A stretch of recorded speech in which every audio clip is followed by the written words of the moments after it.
नमस्कार दोस्तों, बहुत बहुत स्वागत आप सभी का आपके अपने इस YouTube चैनल हिंदी लॉ में। दोस्तों मैं हूं एडवोकेट मंजीत त्रिपाठी। दोस्तों आज के इस वीडियो में हम लोग जानेंगे कि गलत तरीके से गिफ्ट की हुई प्रॉपर्टी को कैसे वापस ले या फिर गलत तरीके से गिफ्ट की हुई प्रॉपर्टी को कैसे हम लोग कैंसिल करा सकते हैं। दोस्तों ऐसा बहुत बार देखा गया है कि पिता के पास अगर 3 पुत्र हैं उसके और वह अपनी पूरी प्रॉपर्टी यानी कि जो पैतृक संपत्ति है वो किसी एक बेटे के नाम करता है, तो इसमें अन्य 2 बेटों के अधिकार को वह हनन करता है। यानी कि जो भी पैतृक संपत्ति होती है उसमें जो बेटे होते हैं यानी कि जो पौत्र होते हैं उनका भी समान अधिकार होता है। दादा की संपत्ति में पौत्रों का समान अधिकार होता है।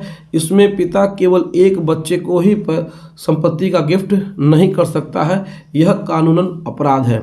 लेकिन आज के समय में ये देखा गया है कि बहुत बार ऐसा होता है कि एक बच्चा जो माता पिता के साथ रहता है और 2 बच्चे जो घर के बाहर रहते हैं, कहीं कमा रहे हैं, किसी दूसरे शहर में वो रह रहे हैं, तो ऐसे में वह पिता और माता अपने उस बच्चे के व्यवहार से प्रभावित होकर के सारी संपत्ति का गिफ्ट उस बच्चे को कर देते हैं, यानी कि सारी संपत्ति का दान उस बच्चे को कर देते हैं।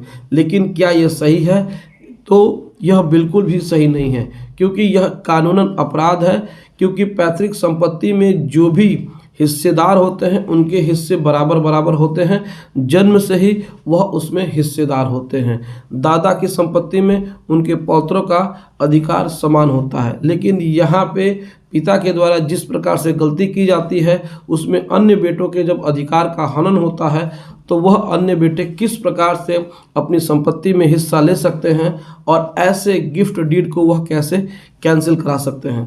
तो दोस्तों आज की इस वीडियो में हम इस बात को डिटेल से बताएंगे, तो वीडियो को बहुत ही ध्यान से देखिएगा, बहुत ही बारीकी से देखिएगा। आपके सभी प्रश्नों का उत्तर इस वीडियो के माध्यम से आपको मिलेगा। तो दोस्तों चैनल पहली बार आए हैं तो चैनल को ज़रूर से सब्सक्राइब कर लीजिएगा, साथ ही साथ बेल आइकन दबा के ऑल नोटिफिकेशन को भी ऑन कर लीजिएगा, ताकि जब भी इस चैनल पे कोई वीडियो अपलोड हो तो उसके नोटिफिकेशन की जानकारी सबसे पहले आप तक पहुंचे।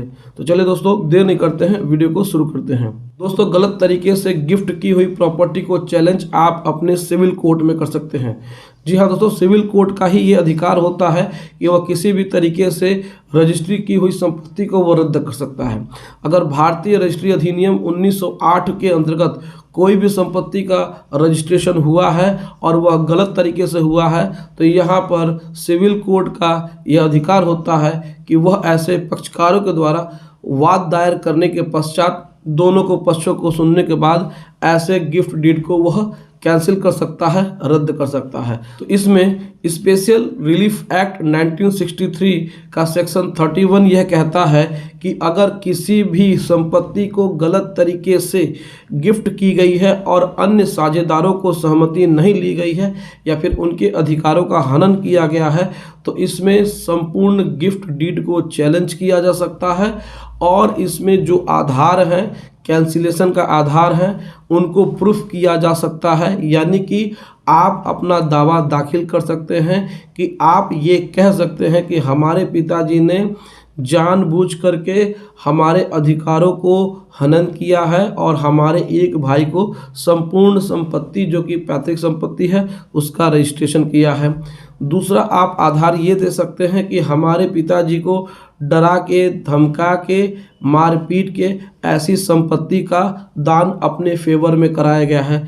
तीसरा आधार आप दे सकते हैं कि हमारे पिताजी को प्रलोभन दे करके, लालच दे करके ऐसी पैतृक संपत्ति का संपूर्ण दान अपने लिए कराया गया है। चौथा आधार आप दे सकते हैं कि हमारे पिताजी के गलत हस्ताक्षर या गलत अंगूठे लगवा करके ऐसी संपत्ति का दान अपने हक में किया गया है। तो आप जब भी इस तरीके के आधार को प्रूफ करते हैं सिविल कोर्ट में तो स्पेशल रिलीफ एक्ट 1963 का सेक्शन 31 ये कहता है कि अगर जब ये प्रमाणित हो जाता है, अगर जब ये साबित हो जाता है कि गिफ्ट डीड गलत तरीके से बिना किसी सहमति के, बिना किसी कंसेंट के, बिना किसी प्रभाव के यानी कि बिना किसी मर्जी के अगर ये गिफ्ट डीड की गई है तो ऐसे गिफ्ट डीड को कैंसिल किया जाता है।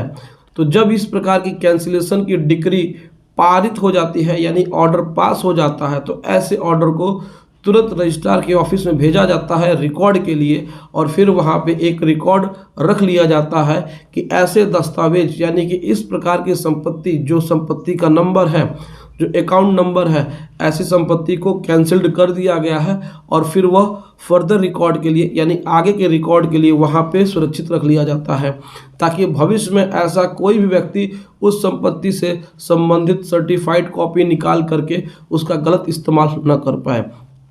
तो जब ऐसे गिफ्ट डीड कैंसिल हो जाती है तो आप फिर उस कैंसिलेशन के ऑर्डर को लेकर के एक पार्टीशन सूट फाइल कर सकते हैं उसी सिविल कोर्ट में, और फिर वहां से आप अपने हिस्से को ले सकते हैं। तो दोस्तों, इस प्रकार से अगर आपके साथ भी कुछ भी गलत हो रहा हो कि आपके पिता ने गलत तरीके से पैतृक संपत्ति का दान एक बच्चे को कर दिया है और अन्य बच्चे को नहीं किया है, तो आप अपने सिविल कोर्ट में मुकदमा दाखिल करके स्पेशल रिलीफ एक्ट 1963 के सेक्शन 31 का फ़ायदा ले करके आप ऐसे गिफ्ट डीड को कैंसिल करा सकते हैं और आप अपना हिस्सा ले सकते हैं। तो दोस्तों, यह जानकारी आपको कैसी लगी आप हमें कमेंट करके ज़रूर बताएं। दोस्तों, वीडियो अच्छी लगी हो तो वीडियो को एक लाइक ज़रूर करिएगा, इसे अपने दोस्तों और रिश्तेदारों में शेयर करिएगा, और हमारे चैनल को सब्सक्राइब करके हमें सपोर्ट ज़रूर प्रदान करिएगा। दोस्तों, मिलते हैं अगली वीडियो में एक नए टॉपिक के साथ। तब तक आप अपना और अपने पूरे परिवार का ध्यान ज़रूर रखिएगा। Thank you so much. जय हिंद दोस्तों।